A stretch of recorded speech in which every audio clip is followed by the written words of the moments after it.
बिस्मिल्लाहिर्रहमानिर्रहीम, अस्सलाम वालेकुम। आप देख रहे हैं प्रोग्राम न्यूज़ फीड। मैं हूं मुर्तज़ा डार। प्रोग्राम में आज बात करेंगे मुल्क में जारी मुआशी बहरान के हवाले से। सियासत पर तो वैसे हम हमेशा ही गुफ्तगू करते हैं, अक्सर औकात गुफ्तगू करते हैं, लेकिन आज मैंने सोचा कि मईशत का ज़रा तकाबुली जायज़ा लें और देखें कि एक आम शख्स की ज़िंदगी पर इस पर क्या असरात पड़ रहे हैं। तोशाखाना रेफरेंस से लेकर, लॉन्ग मार्च से लेकर, इमरान खान साहब पर होने वाले हमले से लेकर और मौजूदा हुकूमत की कोशिशें, काविशें और उन पर होने वाला क्रिटिसिज्म एक तरफ, मैशत पर वो चीज़ है जिस पे बात हमें करना इस वक्त इंतहाई ज़रूरी है। महंगाई की हफ्तावार जो शरह बयान की गई है अदारा शुमारियात की जानिब से 29.24% बयान की गई है। डॉलर जो है उसकी उड़ान अभी तक जारी है, 221.68 पे डॉलर है इस वक्त। आज की तारीख में IMF के एक वफ्द की मुलाकात होनी थी, पाकिस्तानी वफ्द से मुलाकात 15 तारीख को स्केड्यूल्ड थी, जो कि गुजर चुकी है। मुलाकात कैंसिल कर दी गई, मौखर कर दी गई और ये कहा गया कि FBR के अंदर और उससे मुतल्लिका बाकी दीगर शुबों में जो आपने वादे वईद किए थे वो पहले पूरे करें। वो पूरे करेंगे तो फिर जो है इस हवाले से हम बैठेंगे और बातचीत करेंगे। 22 अरब डॉलर कर्जा उतारना पाकिस्तान ने, फाइनेंस मिनिस्टर साहब नवीद सुना चुके हैं इसकी। मोहम्मद बिन सलमान जो प्रिंस हैं सऊदी अरेबिया के, उनके पाकिस्तान आए जाने के हवाले से बहुत सारी बातें थी और हुकूमत ने उसको खासा हाईलाइट भी किया, मुख्तलिफ अखबारात के अंदर भी छपा और ये कहा गया कि तकरीबन 4.25 अरब डॉलर के करीब उनसे आएगा और 10 अरब डॉलर के करीब चीन की इश्तराक से CPEC में भी सऊदी अरब लगाने जा रहा है। वो दौरा भी मौखर हो गया। चल क्या रहा है, आम शख्स की ज़िंदगी, हालात, महंगाई उसको किस जानिब धकेल रही है, इस पर बातचीत करेंगे। मुझे ज्वाइन कर रहे हैं डॉक्टर मुजम्मिल असलम साहब, एक्सपर्ट ऑन इकॉनमी। उससे पहले जो प्रीवियस गवर्नमेंट थी उसके अंदर भी जो है एक्सपर्ट के तौर पर काम, अपने फ़राइज़ सर अंजाम देते रहे, मुशीर के तौर पे भी जी जो है वो अपने फ़राइज़ सर अंजाम देते हैं फाइनेंस मिनिस्टर के। बहुत शुक्रिया, welcome to the show. Doctor साहब, मुजम्मिल साहब सर ये फरमाएं कि सबसे पहले मैं बात कर लेता हूँ जो इस वक्त महंगाई की शरह है, इसके हवाले से क्या कहेंगे सर, क्या हो गया, क्या चल रहा है? आपको मौजूदा हुकूमत मोर्द इल्ज़ाम ठहरा रही है कि सब कुछ आपका बिगाड़ है जिसके असरात अभी तक आ रहे हैं, क्या कहेंगे? देखिए, मसला पता क्या है? मसला ये है कि किसी की शादी हो जाए और बाद में और कोई जो है उसको बड़े अच्छी नेक नियति से उसकी शादी का रिश्ता करवा दे, लेकिन वो किसी मसले की वजह से जो है वो शादी ना चल सके, तो जो है बाद में जिसने रिश्ता कराया उस पर इल्जाम लगा दे, तो ये कोई बात नहीं बनी ना। अच्छा। तो इसी तरीके से जो है ये जो हमारी मौजूदा हुकूमत है वो जो चीज होती है, या तो अभी आपने खुद अपने इब्तिदाइये में बड़ी खूबसूरत बात की कि मुल्क में जो है और भी मसाइल बहुत है, सियासी मसाइल के अलावा, जिसपे आपने माशी बात की। रोजाना इमरान खान पे एक चीज निकालते हैं, आज भी एक निकाली हुई है कि हम जब बात कर रहे हैं, तो कहने का मतलब ये है कि वो सिर्फ तवज्जो हटाते हैं और जिस दिन तवज्जो नहीं हटती उस दिन इल्जाम लगा देते हैं और कह देते हैं कि जी इनकी वजह से। हमारी वजह से कैसे है? हमारे दौर में औसत जो महंगाई थी 3.5 साल में वो 9% थी और जिस दिन हम छोड़ के गए उस दिन जो है 12.7% थी। 27.5% पे इस वक्त जो है महाना महंगाई की शरह है। 45% जो आपने हफ्तावार महंगाई बोली, आज से महीना पहले 45% थी। ये तो डॉक्टर साहब के आने के बाद करिश्मे शुरू हो गए। बिजली की कीमत उन्होंने दिखा दी कि 65% पिछले साल से कम, जिसकी वजह से 29% गया। ठीक है ना। अब ये हमने तो इनको नहीं बोला था कि 50 रुपए पेट्रोलियम लेवी आप ले लें पेट्रोल पे, ठीक है। अब तो आलमी मार्केट में तेल की कीमत भी, जब हम छोड़ के गए थे वहां से जो है तकरीबन 30% नीचे, $130 थी, आज $85 पे, ठीक है ना। लेकिन माशाल्लाह से ये इन्होंने हम पे तौहीन IMF लगाया था सबसे पहले तो, कि इन्होंने IMF से वादे किए और जब हुकूमत में नहीं थे तो हमें ये IMF की वो कहते थे, B टीम कहते थे कि ये PTI IMF है। फिर जब हम निकले तो इन्होंने हम पे तौहीन IMF लगा दिया और IMF के बड़े वफादार बने।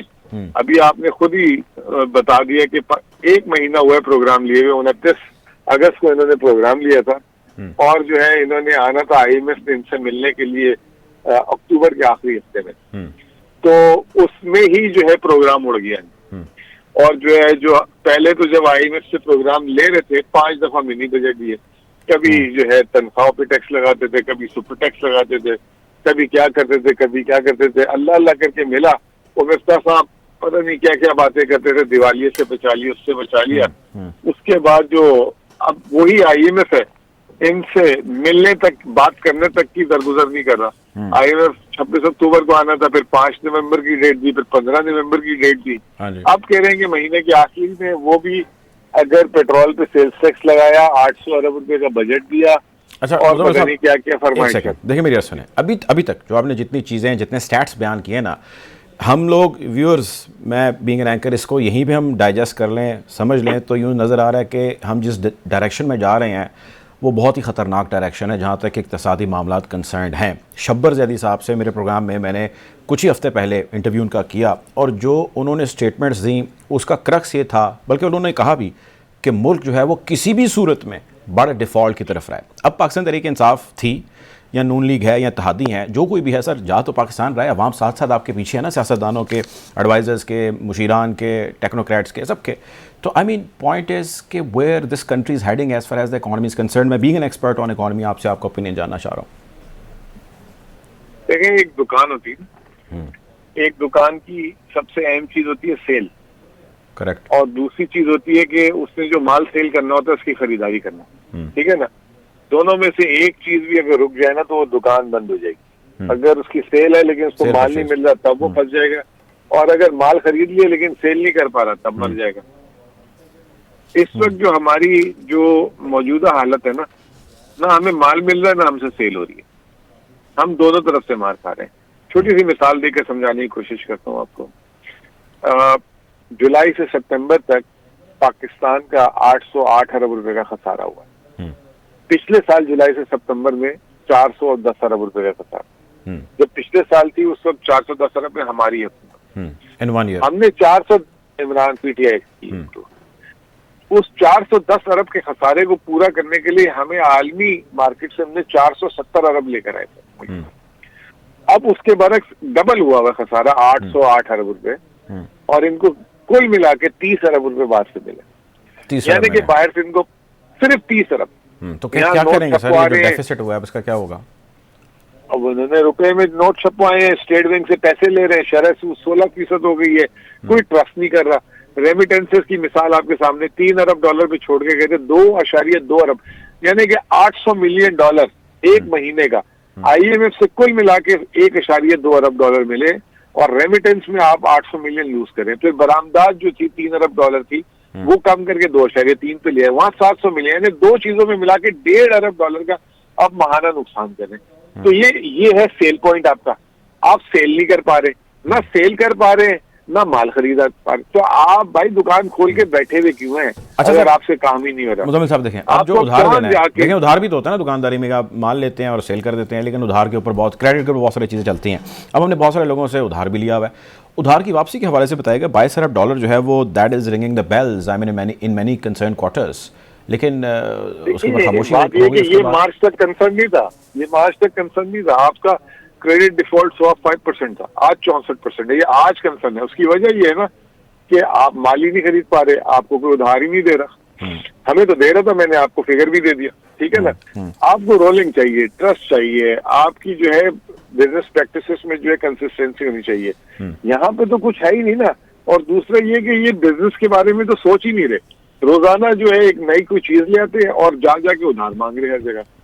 भाई कारोबार करवाएं मुल्क में, मुल्क से आप जो है इंटरनल जनरेशन करें, कॉन्फिडेंस बढ़ाएं। कभी आप एसआरओ स्टेट बैंक से निकलवा देते हैं, कभी आप एफबीआर से निकलवा देते हैं, कभी आप तकरीरें करते हैं, फिर ओवर कॉन्फिडेंट। पहले जो है आए हुकूमत ने ये आईएमएफ की ऐसी की तैसी, फिर गए आईएमएफ से सब कुछ मान लिया। फिर ये डार साहब आए, मेरा 25 साल का एक्सपीरियंस है आईएमएफ से बात करने का।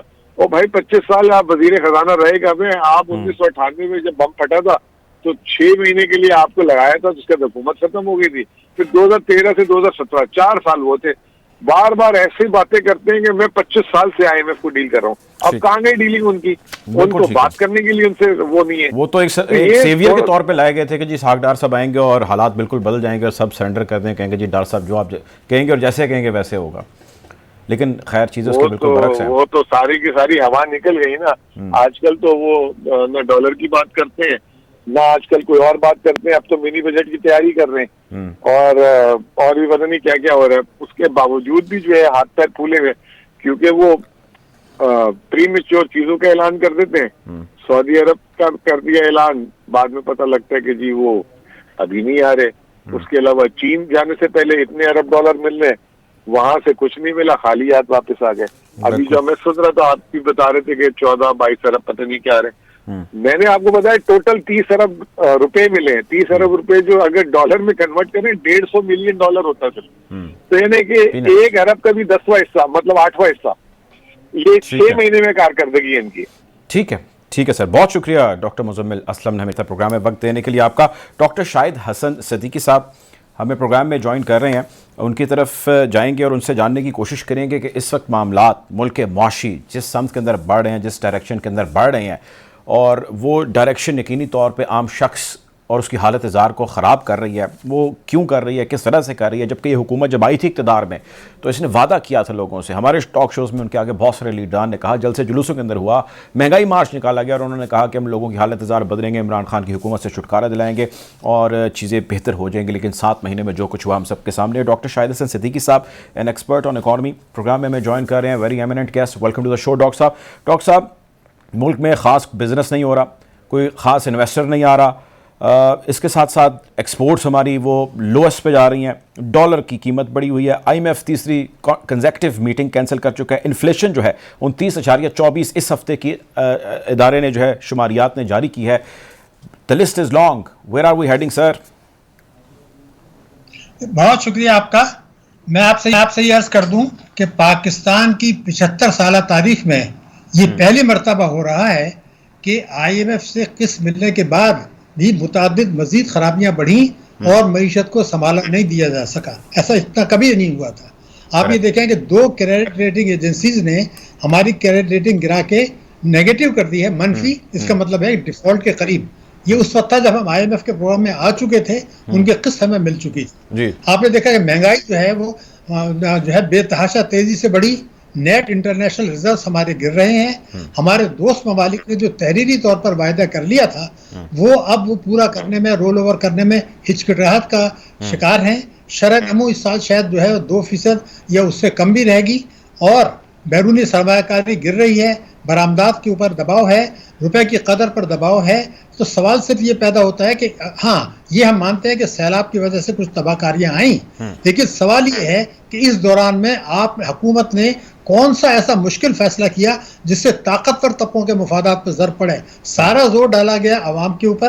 1800 अरब रुपए के नए टैक्सेस लगाए गए 1.17 अरब डॉलर की किस्त लेने के लिए। ये सब हो क्यों रहा है? हुकूमत क्यों इस बात को नहीं समझ रही कि अभी तक तो ये था कि अमेरिका जो है हमारी मदद कर रहा था, चूंकि अफगानिस्तान में के मामलात में उसको हमारी मदद की जरूरत थी, उसने हमारी मदद की, IMF से भी कराई। अब अमेरिका ये समझता है कि अफगानिस्तान के लिए तालिबान के मामले में उन्हें हमारी मदद की जरूरत नहीं है, तो उनका रवैया हमारे साथ मुआंदाना हो गया, पाकिस्तान को नुकसान पहुंचा रहे हैं। IMF को उन्होंने इशारा कर दिया कि जरा पाकिस्तान के गिर्द घेरा तंग करें। तो ये सब कुछ अगर हो रहा है, फिर सैलाब भी आ गया, तो अगर इस वक्त भी हम स्ट्रक्चरल इस्लाहात नहीं करते तो फिर आखिर कब करेंगे? ये तो बहुत बड़ा बुनियादी सवाल है। और मैं आपसे बता दूं कि सिर्फ मसला महंगाई का नहीं है, मईशत की खराबी का नहीं है, अब मसला आ गया पाकिस्तान की सलामती का। क्यों? क्योंकि अभी तक अगर हमने डिफॉल्ट नहीं किया था तो उसकी वजह ये थी कि अमेरिका हमारी मदद कर रहा था। लेकिन डॉक्टर साहब एक बात बताएं लोगों को, जरा मैं चाहता हूँ एक एक स्टेप समझ आता जाए। आप बिल्कुल आसानी से फरमा रहे हैं, अमेरिका से जो इमदाद पाकिस्तान लेता है और कई सालों से ले रहा है, और उसके ज़ेरे ताब या उसके कंट्रोल में बहुत सारे फाइनेंशियल इंस्टीट्यूशंस हैं। अब अमेरिका से जो हमारा मसला मामला चल रहा है, वो प्रीवियस गवर्नमेंट हो या मौजूदा हुकूमत हो, दैट इज़ क्लियर। जिस तरह आपने फरमाया कि उन्होंने कहा जी जरा घेरा तंग करें, इनके स्क्रू टाइट करें, वो कर रहे हैं। मुझे ये बताएं कि इससे ज़्यादा अगर उन्होंने कर दी है, जो कि लग रहा है कि वो करेंगे, वेयर वुड वी स्टैंड? क्या होगा पीछे? फिर उसका भी तो बताएं ना। जी बिल्कुल, आपने सही बात की है। मैं आपको ये बता दूं कि ये जो IMF का प्रोग्राम है ये अभी जून तक तो चलेगा, जो इस हुकूमत का टेन्योर है। मसला कब आएगा? जब IMF का प्रोग्राम जून में मुकम्मल हो चुका होगा, उसके बाद केयर टेकर्स आ चुके होंगे, उसके बाद इंतखाबात होंगे, उसके बाद नई हुकूमत आएगी, उस वक्त ये मसला फिर सामने आएगा। 8 महीने अगर मैं आपको इसलिए बता रहा हूं कि 2016 में हमारा जब प्रोग्राम खत्म हुआ था सितंबर में, तो IMF ने हमारे प्रोग्राम की, हमारी पॉलिसियों की बहुत तारीफ की थी, और अगले महीने से जो है हमारे रिजल्ट्स गिरना शुरू हो गए। अब जब अमेरिका ये रवैया बदलेगा तो इसमें IMF तो अभी 9th रिव्यू में हमें तंग करने वाला है। जो अभी चंद दिनों के बाद IMF का मिशन यहाँ आएगा तो वो नई नई शिकायतें लेकर आ रहे हैं। मैं आपसे अर्ज करूं तो अभी तक तो आप जूं तू करके गुजारा कर लेंगे, कुछ कर्जे, चूंकि सैलाब की वजह से हमारे कर्जों की रीशेड्यूलिंग होगी। रीशेड्यूलिंग का मतलब ये है कि जो कर्जे आपको अदा करने हैं वो अभी आप ना करें, आइंदा करें। तो आइंदा का तो दो तरफ से हमारे घेरा तंग होगा। अमेरिका का रवैया खराब होगा, केयर टेकर्स आ चुके होंगे, इलेक्शन हो चुके होंगे, IMF का प्रोग्राम खत्म हो चुका होगा, तो और ये अदायगियां भी करनी होगी बैरूनी कर्जों की। वो सही मसला होगा कि फिर हमें गिर्द घेरा तंग होगा। इसलिए अगर आज हुकूमत और कौम ये फैसला नहीं करती कि इस्लाहात करनी है तवानाई के शोबे में, नंबर 1, टैक्सों के शोबे में, नंबर 2, और ये जो अफरा तफरी है, इसलिए कि जैसे अब आपको सऊदी अरब हो या चीन हो या कतर हो, वो ये देखते हैं कि जिस मुल्क में जब ये कहा जा रहा है हुकूमत को गिरा दो और जलाओ घेराव की हो रही, रोजाना मुकदमे अदालतों में जा रहे हैं जो पार्लियामेंट का काम है, तो जिनका पैसा है वो तो डर गए हैं ना। तो उनको पाकिस्तान से इतनी मोहब्बत तो नहीं है कि वो यहाँ पैसा लगा दें। तो जो सरमायाकारी उन्होंने करनी है, जो रोल ओवर करना है, उससे भी हाथ खींचा हुआ है, जरूर वो रोल ओवर कर देंगे। मगर अगर कोई ये समझ रहा है कि सऊदी अरब रिफाइनरी का मुआहदा हमारे साथ कर लेगा अभी, तो उसको बहुत बड़ी गलतफहमी है। अच्छा सर, मेरे सुने एक डॉक्टर साहब, एक चीज आपने अभी 2-3 चीजों का जिक्र किया, उसी में मैं चाहता हूँ सिर्फ 2 चीजों पे आप वजाहत दे दें। एक तो ये फरमाएं कि ये तो आप फ्यूचर प्रॉस्पेक्ट्स की बात कर रहे हैं, जो हम ऑलरेडी मुआहदे कर चुके हैं। आपने तवानाई का जिक्र किया, मुझे ये बताएं कि इस पे जितने हमारे मुआहदे हो चुके हैं, उन मुआहदों पे हमें नुकसान घाटा ही हमें देखने को मिला, वो IPPs हों या हम आम घरों तक के अंदर सोलर लगाने पे तो मसला है, इस हद तक सोलर के ऊपर रुकावट है और गवर्नमेंट ने कभी कुछ नहीं किया। एक तो मुझे ये बताएं कि इन मुआहदों का क्या करेगी हुकूमत, या तो सबसे लड़ाई लेगी या फिर अपने लोगों को मारेगी। दूसरी चीज़ मुझे ये बताएं कि कोई भी हुकूमत आ जाए, सर इमरान खान क्या है, नून लीग क्या है, पीपल पार्टी क्या है, जो कोई भी आए, टैक्स पे वो किसी का कुछ कर नहीं सके। टैक्स नेट कहाँ खड़ा है वो आप मुझसे बेहतर समझ सकते हैं। बड़े मगरमच्छों के मुंह में हाथ डाल के पैसा निकलाएंगे, स्टेटमेंट्स आपको याद होंगी हमारे सियासतदानों की। कौन निकलवाता है सर पैसे? आम शख्स की जेब से पैसे जाते हैं। देखिए, आपने बहुत ही आम नुक्ते और बहुत खूबसूरती से बयान कर दिए हैं। अब मैं ये बिल्कुल वाज़ेह तौर पर बता दूं कि तमाम जो हमारी बड़ी पार्टियां, उनके मंशूर में ये लिखा हुआ है कि वफाक और सूबे हर किस्म की आमदनी पर टैक्स लगाएंगे। और मैं आपसे बिल्कुल ये अर्ज कर दूं कि अगर ये टैक्स आप नहीं लगाते तो पाकिस्तान की मईशत कभी भी बेहतर नहीं हो सकती, लाख आप पैकेजेस ले आए। क्यों? क्योंकि इस वक्त हम टैक्सों की मद में 6,000 अरब रुपया सालाना कम वसूल कर रहे हैं। 6,000 अरब रुपया सालाना, जिसमें से 4,000 अरब रुपया जो है इनकम टैक्स की मद में है। यानी जो लोग दौलत कमा रहे हैं वो टैक्स नहीं दे रहे, मालदार तबके, और हुकूमत उनसे टैक्स लेना नहीं चाहती। न ये हुकूमत, न इससे, क्योंकि वही हुकूमत में तो बैठे हुए हैं, ज्यादातर वही तो हुकूमत में बैठे हैं सर, किसी ना किसी तरह मालदार तबका ही हुकूमत में बैठा हुआ है। वो हुकूमत में भी बैठे हैं, पार्लियामेंट में भी बैठे हैं, और उनके मर्जी के खिलाफ कोई फैसला नहीं होता। पाकिस्तानी कौम को आप ये समझाएं, आपके हाथ में जो प्रोग्राम्स हैं, कि ये अशराफिया की मईशत है। अशराफिया की मईशत का होता है कि मालदार और ताकतवर तबकों को मराद दें, छूट दें, इसका बोझ 22 करोड़ अवाम पर और मईशत पर डाल दें। ये अशराफिया की मईशत। और बैरूनी कर्जे लें, बैरूनी इमदाद लें, कर्जों की रीशेड्यूलिंग कराएं, पाकिस्तान के असासे गिरवी रखें, निजकारी करें, और इससे जो फायदा हासिल हो उसके ताकतवर तबकों को मराद दे दें, अवाम को कुचल दें। क्योंकि हमारा ग्रोथ रेट जो है पिछले 80 से अब तक बांग्लादेश से भी कम है, श्रीलंका से भी कम है, भारत से भी कम है। तो जब ये हालत होगी और आप मईशत गिरो नहीं करेगी, और महंगाई जैसे अभी आप बता रहे थे कि ये तो 29% तो देही इलाकों में है, लेकिन एवरेज जो है वो 26.7% है, जो कि मार्च में 12.7% थी। तो आवाम तो कुछ ले जा रहे हैं, उनकी जिंदगी तो अजीरन हो गई। वो तो अपने बच्चों को पेट भर के खाना नहीं खिला सकते, वो तालीम नहीं दिला सकते, न इलाज मुआवजा करा सकते। उनको क्या मिलेगा? उनको तो रोजगार के नए मौके भी नहीं मिल रहे, सिर्फ उनके ऊपर टैक्स, बिजली के नर्ख, गैस के नर्ख। ये वो जालमाना निजाम है जिससे लोग अवाम जमहूरियत से मायूस हो गए, अपने मुस्तकबिल से मायूस हो गए, अपने बच्चों के मुस्तकबिल से मायूस हो गए, और वो अलग थलग होकर बैठ गए कि जी हमारे हालात तो ठीक होने वाले नहीं है। ये वो चीज है, पाकिस्तान की सलामती को खतरा है। सलामती को खतरा सिर्फ सरहदों से नहीं है, हमारा जो है भारत से नहीं है। ये खतरा है कि मेरे मुल्क के अवाम का बड़ा तबका ये कहते हैं जी हमें ठीक नहीं हो सकता, कोई आए कोई जाए, हमें क्या मिलने वाला है। ये वो चीज है जो आज हम सोचें। और अगर खुदा न खास्ता ये हुआ तो जो लोग दौलत के अंबार इकट्ठे कर रहे हैं, जो लोग इक़्तिदार के मजे लूट रहे हैं, वो भी महफूज नहीं रहेंगे। तो दुनिया में डॉक्टर साहब, दुनिया में जहां जहां पे भी अपराइजिंग्स हुई, वो भी हाल ही में श्रीलंका के हालात देख लीजिए, या इसके अलावा अरब स्प्रिंग देख लीजिए, वहाँ की ज़्यादातर अवाम मईशत से, अपने हालात से तंग थी जब वो सड़कों पर निकली, और फिर उसका बहाना सियासत बन गया, या रजीम बन गया, या अथॉरिटेरियन रजीम बन गया। खैर, इस पर बात करते हैं। ब्रेक का मुझे कहा जा रहा है, ब्रेक की जाने पड़ता हूँ और गुफ्तगू को यहीं से जारी रखते हैं। Take a break. इसी सियासत के दौरान जिसके ऊपर हम तकरीबन हर रोज़ कोई ना कोई खबर देखते हैं, इसके ऊपर बातचीत करते हैं। डॉक्टर साहब, ब्रेक पर जाने से पहले हम बात कर रहे थे कि जो लोग हैं अब वो थ्रेशोल्ड लेवल उनका आ चुका है और यूँ लगता है कि अब हुक्मरानों को कोई ना कोई लेसन ले लेना चाहिए और वो कोई ना कोई स्टेप ले लेंगे। लेकिन दुनिया में भी रिसेंट पास में वो श्रीलंका हो या मुख्तलिफ ममालिक में जब कभी भी अपराइजिंग हुई या लोग सड़कों पर निकले अपने हुकूक की खातिर, उसकी बुनियादी वजह जो है उनकी अबतर मुआशी हालत थी। आपको लगता है कि खुदा न खास्ता इस जानिब हमारे मुआशी मामला बढ़ रहे हैं या बढ़ जाएंगे कुछ अर्से में अगर उनको कंट्रोल ना किया गया, या we are very near to a problem, a conflict of economy और whatever it is? I mean collapse हो सकता है, इकोनॉमिक कोलैप्स। मतलब आपने एक अहम नुक्ता उठाया है। मैं आपसे यह कर दूं कि अवाम की मायूसी और बददिली इंतहा तो पहुंच चुकी है, लेकिन अभी जो सूरत हाल आई है वो ये आई है कि सैलाब में जो नुकसानात हुए हैं वो पाकिस्तान की तारीख में किसी भी ऐसे न 2005 में हुए, न 2010 में, न इससे पहले, न इसके बाद। ये इतना बड़ा ज़बरदस्त नुकसान हुआ है और दुनिया ने इसको रिकॉग्नाइज भी किसी न किसी हद तक किया है। तो इस बात का इम्कान है कि चूंकि ये एक इंसानी असलमिया ने जन्म लिया है और अक़वाम मुत्तहिदा ने एक मरतबा से ज़्यादा दफ़े कहा है कि पाकिस्तान को जो नुकसान उठाने पड़े हैं ये उनकी गलती की वजह से नहीं है, बल्कि उन तरक्की याफ्ता मुल्कों की वजह से जिनकी वजह से क्लाइमेट का ये मसला पैदा हुआ। तो इसलिए इस बात का बहुत इम्कान है कि हमें कुछ इमदाद मिल जाएगी, नंबर एक, और हमें कुछ कर्जों की रीशेड्यूलिंग हो जाएगी, यानी कर्जे बाद में वापस कर दें, मोहलत मिल जाएगी। आईएनएसडी थोड़ा बहुत ह्यूमन एंगल। लेकिन सर एक इजाज़त दे, मैं एक सिर्फ पॉइंट मेंशन करना चाहता हूँ कि हमारा माजी इस हवाले से कोई अच्छा नहीं है।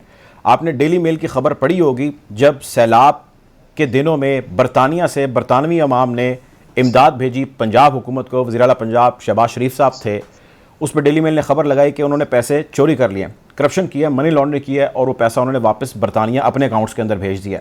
जिसके ऊपर डेली मेल ने, बरतानवी जज ने अभी रिसेंटली उनके खिलाफ जो है वो एक फ़ैसला सुनाया और उनको तकरीबन 1 महीने की मोहलत दी। उसके अंदर उनको एविडेंसेस लाने होंगे, अगर उसको चैलेंज नहीं करते या तो फिर कटहरे में आए और आके जो उनका प्री ट्रायल प्रोसेस उसका हिस्सा बने और आके इस चीज़ को क्लियर करें जो है उन्होंने कंसर्न रेज किए विद ऑल द एविडेंसेस। सो मेरा सवाल आपसे ये है कि जब हमारा माजी ऐसे होगा और हमारे हाल में जिस तरह आप फरमा रहे हैं कि हमें यहाँ पे मुमकिन तौर पर मिल जाएगी कोई इमदाद, रीशेड्यूलिंग हो जाएगी, तो हो सकता है वो कैंसिल हो जाए, वो ना हो, knowing our past whatever has happened.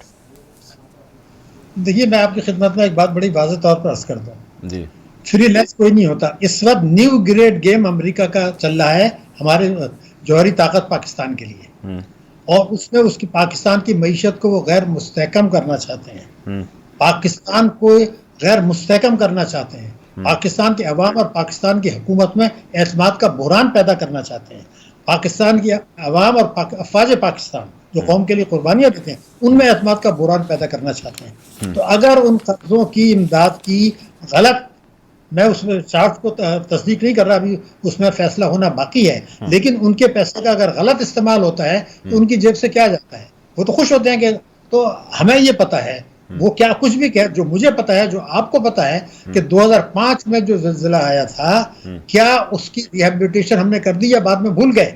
क्या वहां पर ये एहतजाज आज भी नहीं हुआ कि जनाब उस जमाने में जो वायदे किए गए थे क्या वो पूरे किए?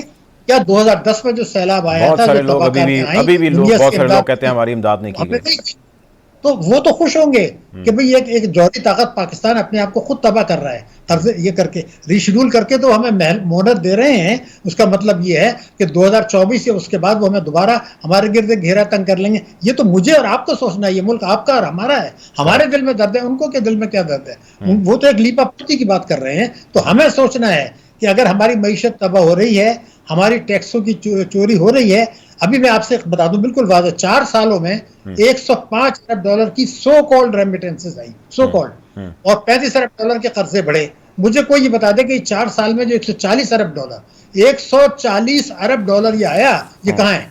आपकी ग्रोथ तो हुई नहीं। क्या ये हकीकत नहीं है कि जो रेमिटेंसेस आती हैं 111.4 एक है जिसमें ये सवाल नहीं पूछा जा सकता कि वो पैसा आया कहाँ था, सिवाय स्टेट बैंक के, वो बड़ा हिस्सा उसका वापस चला जाता है, वो पाकिस्तान नहीं रुकता। और ये सुप्रीम कोर्ट में बताया गया था कि 2017 में जो 19 अरब डॉलर की रेमिटेंसेज आई और 15 अरब डॉलर बैंकों के जरिए पाकिस्तान से बाहर चला गया। और जब 1 लाख डॉलर की रेमिटेंस आती है तो टैक्स फ्री इनकम है, तो हो क्या रहा है कि यहाँ से सरमाए का फरार होता है, मुख्तलिफ तरीकों से पैसा बाहर जाता है, वो रेमिटेंस के जरिए पाकिस्तान आ जाता है, उस पर कोई सवाल नहीं पूछा जा सकता और उस पर इनकम टैक्स फ्री होता है। तो मुझे जब इनकम, तो फिर आपका टैक्सों की वसूली कैसे बढ़ेगी, कोई मुझे बता तो दे। क्या 2021 में पाकिस्तान खित्ते का वाहिद मुल्क नहीं था जिसकी बरामदात कम थी और रेमिटेंसेस ज्यादा थी? अब भारत को देख लें, बांग्लादेश को देख लें, श्रीलंका को देख लें, उनकी बरामदात ज्यादा, रेमिटेंस कम। हमारा उल्टा है, हमारी रेमिटेंस ज्यादा हो गई। क्यों? क्योंकि ये टैक्सों की चोरी हो रही।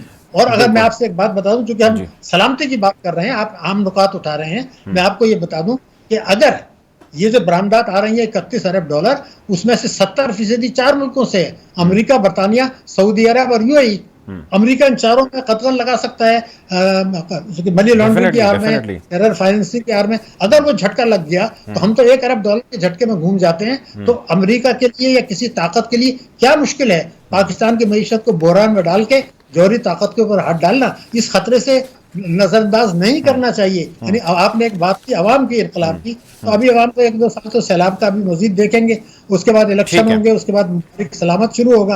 आप ये देखिए कि 2013 में जब इलेक्शन हुकूमत आई थी, 2014 में धरना शुरू हो गया था, अब ये हुकूमत आई फिर धरना शुरू हो गया। तो क्या हम ये समझते हैं, आज इलेक्शन की बात कर रहे हैं, तो क्या इलेक्शन के बाद जो पार्टी हारेगी वो धरना नहीं देगी क्या?